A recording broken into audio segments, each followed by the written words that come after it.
ناوەڕاستی ئێران کردوتە ئامانج و میدیای ئێرانیش بڵاوی کردوتەوە سیستەمی بەرگری ئاسمانی لە شارەکانی تاران مەشەد و کەرەج چالاک بوون. ناداف شۆشانی گوتەبێژی سوپای ئیسرائیل لە پۆستێکدا بڵاوی کردوتەوە هێزە ئاسمانی وڵاتەکان لە ناوەڕاستی ئێران موشکی زەمین بۆ زەمین و سەکۆکانی هەڵدانی موشکیان کردوتە ئامانج و دەشڵێت ئەوان لە ئاسمانی ئیسرائیل و هەروەها لە ئاسمانی ئێرانیشدا لە دژی ئەو هەڕاشانە چالاکی ئەنجام دەدەن. لە بەرامبەرشدا میدیاکانی ئێران لە سەرەتای چوارم ڕۆژی هێرشی ئیسرائیل و ئێران بۆ سەر یەکتی بڵاویان کردەوە سیستەمی بەرگری ئاسمانی هێرشێکی ئیسرائیلیان لە پارچین لە ڕۆژاوای پارێزگای تاران پوچەڵ کردوێتەوە. هەروەها سیستەمی بەرگری لە باشوور ڕۆژهەڵاتی تاران لە شاری کەرەج و مەشهەد لە باکووری ڕۆژهەڵاتی ئێران بۆ بەرپەرشتانەوەی هێرشەکانی ئیسرائیل کەوتونەتە کار. هاوکات باگوێرەی ئەو وێنە و ڤیدیۆیانەی کە بڵاو کراونەتەوە لە شاری مەلارد لە ڕۆژهەڵاتی تاران هەروەها لە سەر ڕێگای تاران و قوم دیمەنی تەقینەوەی بەهێز بینراوە. لەلایەکی تریشەوە پۆلیسی ئێران بڵاوی کردوتەوە دوو ئەندامی سەر بە دەستگای هەواڵگری ئیسرائیل موسادیان لە شاری ڕێی لە باشووری تاران دەستگیر کردووە.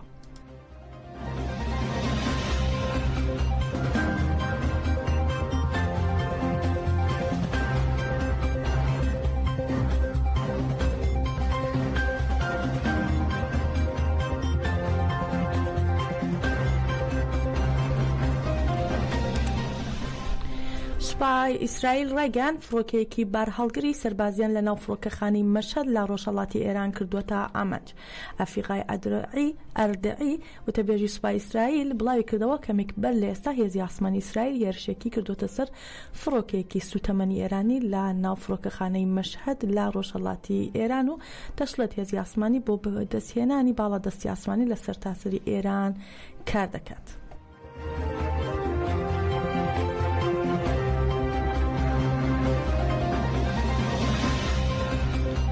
سوپای ئیسرائیل سەبارەت بە بردومانکردنی بارگای سوپای پاسداران لە تارانی پایتەختی ئێران ڕاگەاندراوێکی بڵاو کردەوە و ڕاگەاندووە هێزەکانمان هێرشیان کردوتە سەر بارگای سوپای پاسداران لە تارانی پایتەختی ئێران و بارگاکە باچڕی لەلایەن هێزەکانی ئیسرائیلەوە بردومان کراوە و دەشڵێن ئەو بارگایە بۆ پلاندانان و هێرشکردنە سەر ئیسرائیل بەکاردەهێنرا.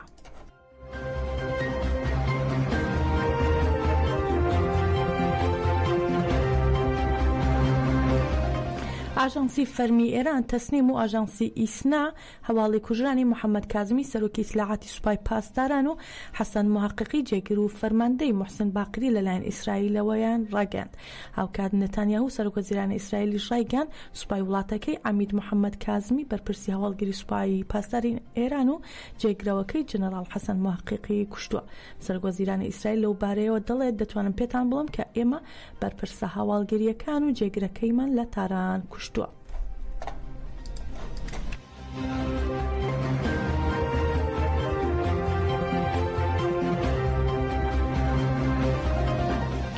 وەزارەتی تەندروستی ئێران و میدیاکانی ئیسرائیل ئاماری کوژرا و بریندارانی هەردوو وڵاتیان باهۆی شەڕی نێوانیانەوە خستووە تا ڕوو. لە سەرەتای دەستپێکی هێرشەکانی ئیسرائیل بۆ سەر ئێران 1481 کەس بوونەتە قوربانی بە جۆرێک هەروەها 224 کەس کوژراون و 1277 لەوانەیش بریندار بوون. زیاتر لە 90% کوژرا و بریندارەکانی ئێران هاوڵاتی مەدەنی بوون. هەروەها ڕۆژنامەی ئورشەلیم پۆستی ئیسرائیلیش بڵاوی کردوێتەوە بەهۆی هێرشی ئێرانەوە 370 هاوڵاتی ئیسرائیلی بوونەتە قوربانی، 16 کەس کوژران و 354یان بریندار بوون.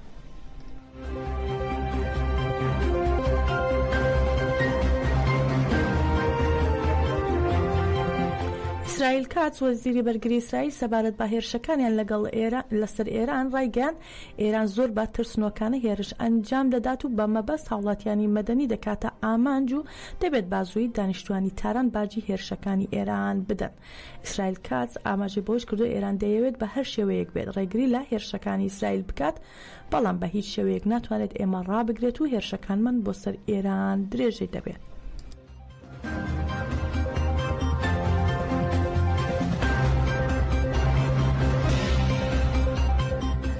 ڤلادیمیر پوتین سەرۆکۆماری رووسیا دوای پەیوەندی تەلەفۆنیەکەی لەگەڵ دۆناڵد ترامپ ئەمریکیەکەی هۆشداری بە عەلی خامنەی ڕابەری باڵای ئێران داوە کە دەسەڵاتەکەی لە مەترسیدایە. بە گوێرەی ڕۆژنامەی ئیسرائیل هایۆمی ئیسرائیلی ڤلادیمیر پوتین دەستپێشخەری کردووە و پەیوەندی تەلەفۆنی لەگەڵ دۆناڵد ترامپ ئەنجامداوە و پەیوەندیەکەش لەسەر داوای ئێران بووە. ڕۆژنامەکە باسی لەوەش کردو رووسیا چالاکانە بەشدارە لە هەنگاوە سیاسیەکانی پەیوەست بە شەڕی ئێران و ئیسرائیل. ڕۆژنامەکە ئاشکراشی کردووە کە دوا بە دوای گفتوگۆی نێوان پوتین و ترامپ ڤلادیمیر پوتین هۆشداری داوە بە عەلی خامنەی کە ڕژێمەکەی لە مەترسیدایە و هەروە ئەوەش خراوەتە ڕوو کە پوتین عەلی خامنەی لە ئەنجامی گفتوگۆکە ئاگادار کردەوە و ڕێنمایی کردووە با خێرایی بەرەو دانوستاندن هەنگاو بنێت و جگا لەوەش پوتین فەرمانی چۆڵکردنی کارمەندانی باڵوێزخانی رووسیای لە تاران دەرکردووە.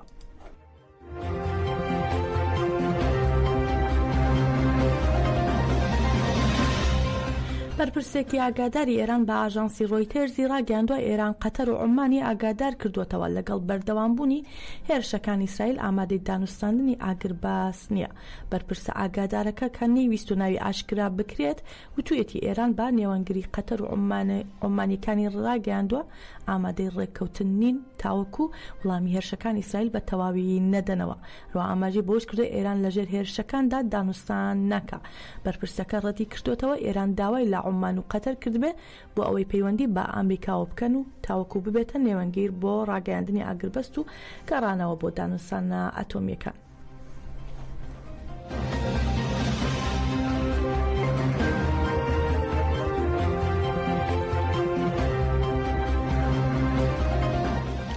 فرێدریش مێرس ڕاوێژکاری ئەڵمانیا ڕایگەیاند هەرگیز نابێت ئێران چەکی ئەتۆمی هەبێت دەشڵێت وەک ئەڵمانی جووەکان دەپارێزین. لا گفتوگۆیەکدا لەگەڵ هەیسەم بن تارێق سوڵتانی عومان ڕاوێژکاری ئەڵمانیا ڕایگەیاند بوونی چەکی ئەتۆم لە دەستی بەرپرسانی ئێراندا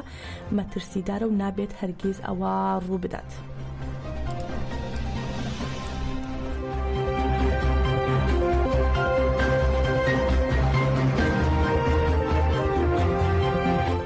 محەممەد شیع سوودانی فەرماندەی گشتی هێزە چەکدارەکانی عێراق لایەنە ئەمنیەکان ڕادەسپێرێت با مەبەستی گرتنەبەری هەموو ڕێوشێنێکی پێویست بۆ پاراستنی یاسایشی عێراق و ئامادەی عێراقیش بۆ هاوکاریکردنی ئێران دەردەبڕێ. با گوێرەی ڕاگەیاندراوێکی نووسینکەی ڕاگەیاندنی سەرۆکوەزیران محەممەد شیع سوودانی فەرماندەی گشتی هێزە چەکدارەکانی عێراق سەرۆکایەتی کۆبوونەوەیەکی نایاسایی ئەنجومەنی وەزارەتی بۆ ئاسایشی نیشتمانی کرد. تایدا پێداچوونەوە بە دۆخی پرسە ئەمنی و سەربازیەکان کرد و ئەمش لەبەر ڕۆشنایی ئەو پەرەسەندن و گرژیانەی کە لە ناوچەکەدا ڕوودەدەن. لە ڕاگەیاندراوەکە داهاتوە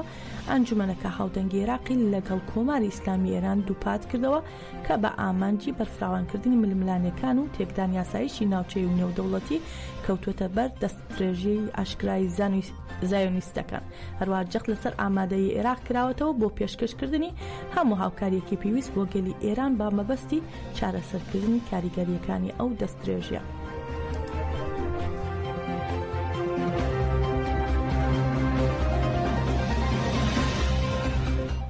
بەڕێزان ڕاستەوخۆ دەچینە لای هاوکاری ڕۆژنامەوان بەڕێز غەفور محەممەدی لە سوید لەگەڵمانە لەسەر دۆخی ئێستای ئێران و شەڕی نێوان ئێران و ئیسرائیل. بەڕێز غەفور لەگەڵمانی ئەم کاتتان باش؟ ئەم کاتە ئێوەش باش سڵاوڕێز. زۆر سپاس. بەڕێز محەممەدی ئەوڕۆ چوارم ڕۆژە کە شەڕی نێوان ئێران و ئیسرائیل درێژەی بووە و دوایین زانیاریەکان بە نسبەتی ئێران و ئیسرائیل چۆنە پێتان وایە دوایین ڕووداوەکانمان نتوانن بۆ باس بکەن تێبینیەکانتان؟ یعنی دوێنێ دەتازەترین هێرشەکاندا ئیسرائیل هێرشی کردوتە سەر چەندین پێگەی سەربازی زۆر گرنگ بە جۆرەی ئەو زانیارانەی کە بەدەست ئێمەش گەیشتون. ئیسرائیل هێرشی کردوتە سەر پێگەی سەربازی سپای قودس لە ناوەندی سەربازی سپای قودس لە تاران کە پێی وایە کە لەو ناوەندەی ڕا هێرشەکانی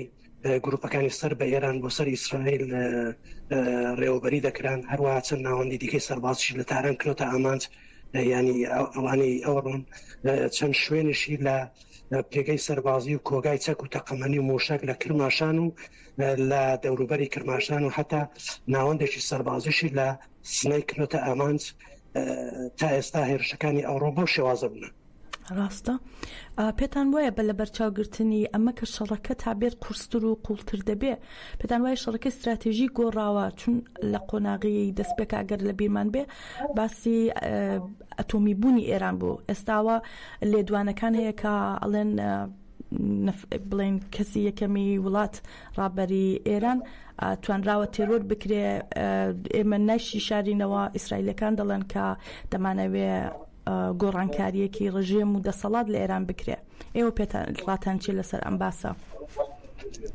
یعنی وێستا ئێران ئێران تەسلیم دەبێت خۆی ڕادەست دەکا یان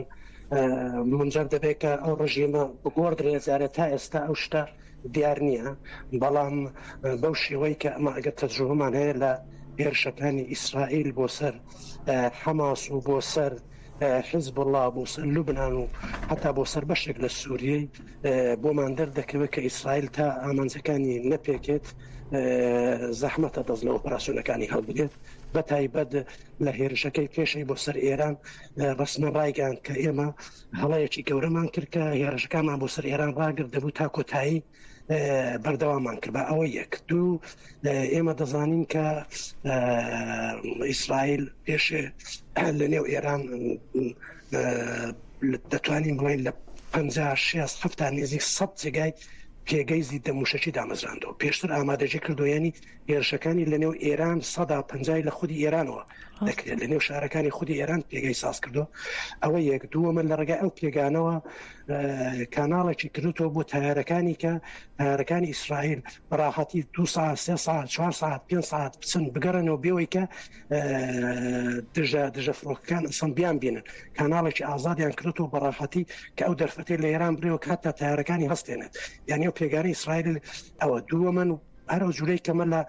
دەگەڵ حماس و حیزب الله دیتمان ئەوڵێ فەرماندەکانی سەربازی لێدا دوای هێدی نزیک بووە ڕێبەرانی کولی ئەو بزوتنەوانەی لێدا بەو شێوازەی ئەگەمە ئەبوو ئەزمونەی کە هەمانە بیگرینە دەست دەبینین کە احتمالی زۆر هەیە کە ڕێوەبەرانی ئێرانش کە خامنەیش دەگرێت ئەوانش بگرێتە ئامان چون پێشە پێگە سەربازەکانی لێدا فەرماندەکانیشی لێدا ئێستاکانە بەرپرسانی حتا وەزارەتی اطلاعات و وەزارەتی اطلاعاتی سپا و فەرماندەیی گشتی هێزەکانی ئینتیزامی کە پێیان ڕێن سەرکوت لە ئێران وڵات کوردستان ئەوانە هەموو کوشتۆ ئێستاکانە بە دوای بە قسەی بە هێندێک زانیاران دەڵێن بە دوای خودی خامنەی و بنەماڵەکەشی دادەگەڕن بە هێندێک زانیاری دەڵێن ڕایان جۆست و شاردویانەوە لە شاری مەشەدن ڕاستە نازم دوایین زانیاری ئەوش بوو کە لە لەویزان لە ژێرزەمینە کە سێ ڕۆژ نازم ڕۆی تێرزیا لێیدا بوو بە هەر حاڵ پێت وایە ئەمریکایش بێتە ناو شەڕەکەوە چون ئێستایتر ئاڕاستەکە بەرەو ولاڕوە کە گۆڕانی دەسەڵات لە ئێران کراوەتە یعنی ئاجندای شەڕەکە بەڕێز ئەگەر ئێمە بڕێک قوڵتر بڕوانین ئەو شەڕە ڕێبەراتەوە وەک شەڕی جیهانی سێوم بنەوی کرد گۆڕانی دیزاینە ڕۆژهەڵاتی ناوەڕاست ئەو هێزانەی کە تەسلیمی ئەو دوو ئیسرائیل بەرەی ئیسرائیل و ئەمریکا و ئوروپا نەبن دەگۆڕدرێن تەسلیمیان بن دەمێننەوە یعنی ئەوانە دیزاینێکیان داناوە بۆ ڕۆژهەڵاتی ناوەڕاست بۆ سەدەی 21 ئەو هێزە دەستەڵاتدارە کلاسیکانە و دەوڵەت نەتەوەکانی ڕۆژهەڵاتی ناوەڕاست هیچ گۆڕانکارێک دەخواندا پێک نایەنن تا ئێستا نە تورکیە نە سووریە نە عێراق نە ئێران چکۆڵەترین کرانەوەی سیاسیان بەرامبەر بە گەلانی خۆیان نەکردەوە یعنی ئەوە دەبێت ئاستێک کە ئەو دەوڵەت نەتەوانە گەیشتون ئاستێکی فقط دەوڵەتایەکی سیاسی ئەسکەری و سیخۆرین بەسەر کۆمەلگادا و ئەو سیستمێکی ئاوا ناتوانێت کرانەوەی ئابووری هەبێ ناتوانێت کرانەوەی سیاسی هەبێ ناتوانێت کرانەوەی کۆمەڵایەتی هەبێ 100% دەستوەردانیان تێدا دەکرێت ئەگەر ئێستاکانە کەمە دەڵێن تورکیە دەگەڵ گەلی کورد و دەگەڵ ڕێبەری گەلی کورد دانیشتووە هێندێک خۆی لەو هێرشانە پاراستووە بە هەر ئەوەندە دانیشتنی دەگەڵ ڕێبەراپۆی بەڵام ئێران خۆی کلۆتە ئەو دەسوەردانانی لە ڕۆژهەڵاتی ناوەڕاست و لە سووریە و لە لوبنان و لە عێراق و لە هەرێمەکە مشخص بوو ئێمەش حرەکەتیش تەفگەری وانێ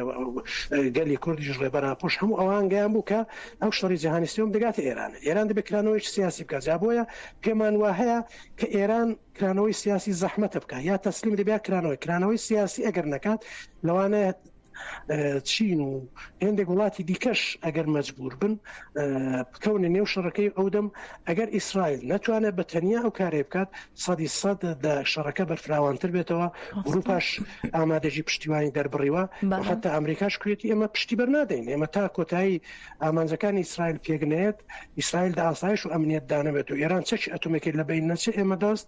لە ئۆپراسیۆن هەڵناگە پشتگیری ئیسرائیل دەکەین یعنی ئەوە کوتراوە بەڕاشکاوی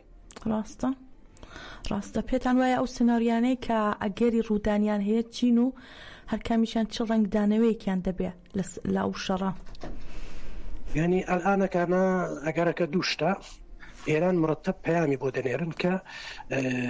دانیشە دانوستاندن بکە دەست لە چەکی ئەتۆمی خۆت هەڵگرێت دەست لەو گروپە نیابەتیانەی کە بە ئیسلا سەربەوین لە هەرێمەکە دەست هەڵگرێت و ئەوانە تەسلیمی ویستەکانی ئەمریکا و ئیسرائیل بێت تا ئێستا ئێران تا ئێستاکانە ئێران و کاری نەکردەوە حتا ئەوڕۆ دەتازەترین پەیامیدا دەڵا هەموو هاوکارەکانم دەگەڵ ئاژانسی جیهانی وزەی ئەتۆمی دەبڕم ئەوە شتێکی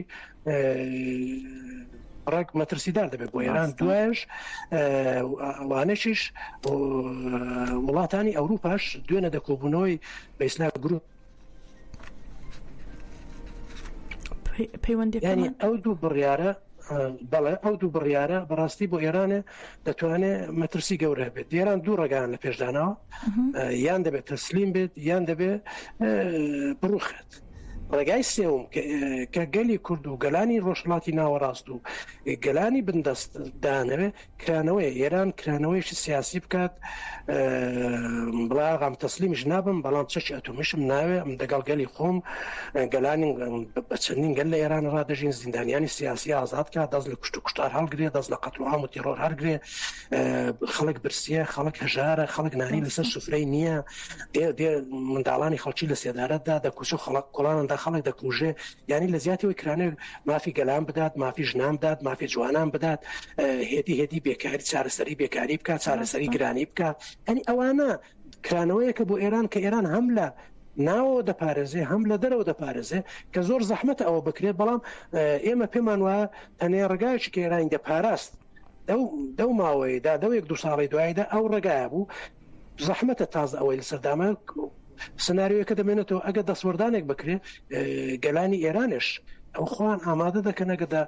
ئەگەری دەسوەردانێکیدا گەلانی ئێران بتوانن هەرێمەکانی خۆیان بپارێزن بە تایبەت گەلی کوردیش خۆی حازر دەکا بۆ ڕەوشەی کە هەلومەرزێکی ئاوادا گەلی خۆی بپارێزێت نێڵە هەژار بن نێڵە ئاوارە بن نێڵە برسی بن نێڵە قەتڵ و عام بن یعنی زۆتنەوەی ئازادی کوردیش پەیامێکی ئاوای داوە بە باوەڕم کە هەلومەرزێکی دژواردا ناڵێ ژیانی گەلی کورد زۆر کەوتە دوشوارێ و ئەوان بە هەموو توانانەوە گەلی خۆیان دەپارێز زۆر باشە بەڕێز غەفور محەممەدی کاتەکەمان کەمە بەڵام یەک پرسیار هەر پێم خۆش بوو لە قسەکانی خۆتا ئاماژەی پێ بدەم پێتان وایە مەترسیەکانی ئەم شەڕە یان دەستکەوتیەکانی کاریگەریە ئەرێنی و نەرێنیەکانی بۆ سەر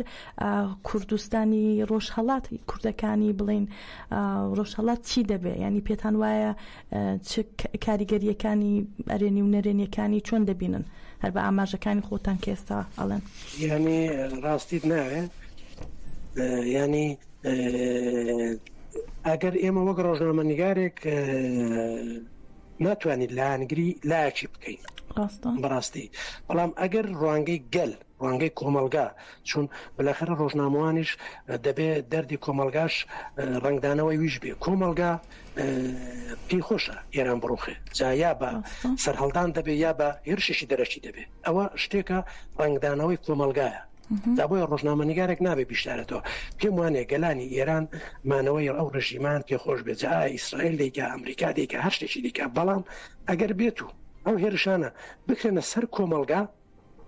دیارە ئەو ڕنگدانەوەیکی باشی ناو یا ئێران بیهەوێت تۆڵە لە شوێنیەوە شکست بخوات جوانانی گەلانی ئێران بەتایبەت گەلی کورد تۆڵە لەوان بکاتەوە یادامەکان بکات ئەوە ئەو دەم گەلی کورد مەجبورە ئەوە مەترسێک دەبێت ئەوە کارێکی مەترسیدار دەبێت کە ڕژیم ئێران دیکە کە ڕوخانی خۆی نزیکتر دەکاتەوە ئەو دەنگ سەر هەڵدانیش دەست پێ دەکات گەلی کوردیش مافی هەیە بە هەموو شێوازێک خۆی بە پارێزت جابۆیە ئەگەر هەر بەو شێوازەی کە دەکرێت بۆمباران بکرێت و ناوەندەکانی لێدرێن و ڕێبەرانی لەناو پچن و ئەوانە ڕاکەن دەست لە دەستەڵات هەڵگرن و گەلانی ئێرانی بخواان ڕێوەبەری خۆیان بگەرنە دەست و هەرێمەکانی خۆیان ئەوە شتێکی زۆر پیرۆز دەبێت بۆ گەلانی ئێران بۆ هەموو کۆمەلگای ئێران بۆ ژنان بۆ جوانان بەڵام ئەگەر ئێران هێرش بکات سەر گەلانی ئێران ئەو دەمیدی ڕەوشەکە بڕێک دژوار دەبێت کۆمەلگا دەبێت بۆ خۆی بەخۆی و بەهێزەکانی پاراستنی و خۆیەوە توانێت خۆی بۆ ڕەوشێکی ئاوا دژواریش ئامادە بکات. ڕاستە بەڕێز غەفوری محەممەدی ڕۆژنامەوانان زۆر سپاس کە لەگەڵمان بووی زۆر سپاس دەکەم. سپاس بۆ ئێوەش. سپاس.